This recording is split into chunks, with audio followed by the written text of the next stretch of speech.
However जो बुनियादी मकसद आज बातचीत करने का है वो ये है कि we need to understand a creeping national security threat that is internal and that threat का जो महवर है, जो उसका कह सकते हैं जहाँ से एमिनेट होती है, that is one delusional mindset and A delusional person जो कि कैप्टिव है अपनी ज़ात का, जिसके नज़दीक उसकी ज़ात और उसकी ख्वाहिशात रियासत पाकिस्तान से बढ़कर हैं।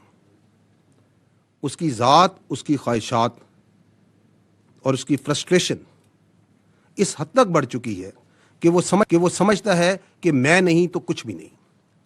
And why it may seem to you a bit strange coming from me this, because that person and the narrative that he is pushing, it has become a national security threat. अब सियासत खत्म हो चुकी है, अब उसका जो बयानिया है वो पाकिस्तान की नेशनल सिक्योरिटी को थ्रेट बन चुका है। And that is why it is very important that we come clear, बगैर किसी इबाहम के, बगैर किसी डाउट के, we need to come clear and say what needs to be said.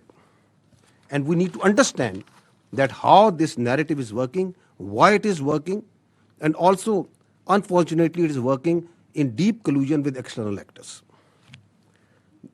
To understand that, first, I'll set the stage by repeating something that we have been repeating, the armed forces have been saying again and again, that we are the armed forces of Pakistan. We don't represent any ethnicity.